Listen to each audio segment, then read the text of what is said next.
PG 2019 की MCC की round 2 counselling over हो चुकी है और राउंड 2 काउंसलिंग ओवर होने के बाद एमसीसी द्वारा कैंडिडेट्स को इन्फॉर्म करने के लिए एक नोटिफिकेशन पब्लिश की गई है। इस नोटिफिकेशन में ये क्लियरली मेंशन किया गया है कि एमसीसी की राउंड 1 काउंसलिंग में वैसे कैंडिडेट्स जिनको सीट मिल चुकी और उन्होंने अपग्रेडेशन का फैसला किया मगर उनकी सीटें अपग्रेड होकर के नहीं आई, वैसे कैंडिडेट्स कौन से डेट तक, कौन से टाइम तक अपनी मिली सीट को रिज़ाइन कर सकते हैं। इसके साथ साथ अगर वो ऐसा नहीं करते हैं तो उन सीटों पर कौन से रूल्स एंड रेगुलेशंस फॉलो होंगे। तो इन सभी सवालों के जवाब जानेंगे आज के इस वीडियो में। देखेंगे कि एमसीसी की तरफ से नोटिफिकेशन में एक्चुअली में क्या कहा गया। My name is Gulshan Jha and welcome to my YouTube channel career media. Friends, आगे बढ़ने से पहले एक रिक्वेस्ट है, अगर आपने करियर मीडिया के चैनल को अभी तक सब्सक्राइब नहीं किया तो प्लीज़ सब्सक्राइब कर लें और नोटिफिकेशन बेल प्रेस कर लें, जिससे कि नीट पीजी 2019 से जुड़ी जो भी खबरें हों वो आप तक पहुंच सके। चलिए डिटेल में जानते हैं। तो एमसीसी द्वारा नोटिफिकेशन जारी की गई वैसे कैंडिडेट्स के लिए जिन्होंने राउंड 1 काउंसलिंग में पार्टिसिपेट किया था, उन्हें राउंड 1 काउंसलिंग में सीट भी मिली और उन्होंने राउंड 2 काउंसलिंग में अपग्रेड करने का फैसला लिया। मगर वैसे एस्पिरेंट्स जिनकी राउंड 2 काउंसलिंग में राउंड 1 काउंसलिंग में मिली सीट अपग्रेड होकर नहीं आई, वो अपनी सीटों को 16 अप्रैल 2019 शाम को 5 बजे से पहले रिज़ाइन कर सकते हैं और ऐसा करने से उन्हें उनकी रिफंडेबल फीस वापस भी मिल जाएगी।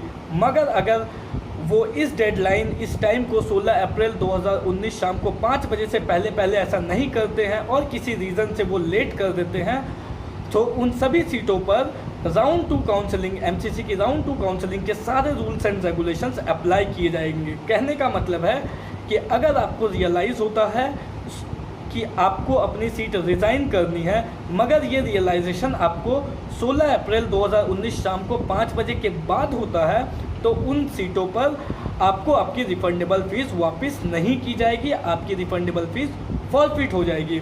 ऐसा संदेश एमसीसी द्वारा सभी कैंडिडेट्स को दिया गया है।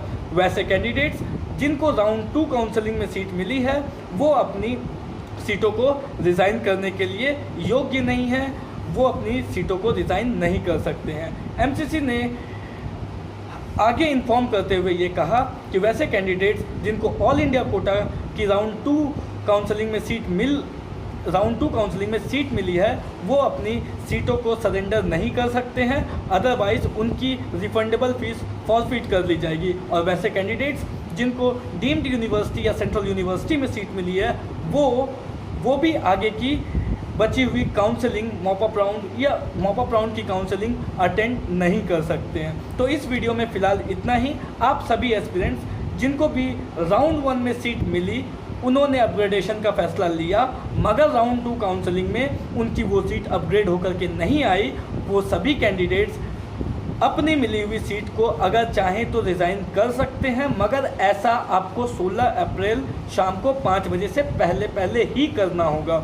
अगर आप ऐसा नहीं कर पाते हैं तब उसके बाद, उस समय के बाद 16 अप्रैल 2019 शाम को 5 बजे के बाद आप की जो रिफंडेबल फीस है वो फॉरफिट हो जाएगी। अगर आप रिज़ाइन करना चाहें तो आप रिज़ाइन नहीं कर पाएंगे, या तो आपको एडमिशन लेना पड़ेगा या तो फिर आपको आपकी जो रिफंडेबल फीस है वो फॉरफिट हो जाएगी। अगर आपको वीडियो का कंटेंट अच्छा लगा हो तो लाइक और शेयर करें, और एक चीज़ और, करियर मीडिया के चैनल को सब्सक्राइब ज़रूर कर लें और नोटिफिकेशन बेल ज़रूर प्रेस कर लें, जिससे कि नीट पीजी 2019 से जुड़ी जो भी अपडेट्स हो वो आप तक टाइम टू टाइम पहुंच सके। अगर मन में कोई भी डाउट हो तो कमेंट बॉक्स में क्वेश्चन पोस्ट कीजिए या फिर दिए गए नंबर पे कॉल कर सकते हैं। Thank you so much.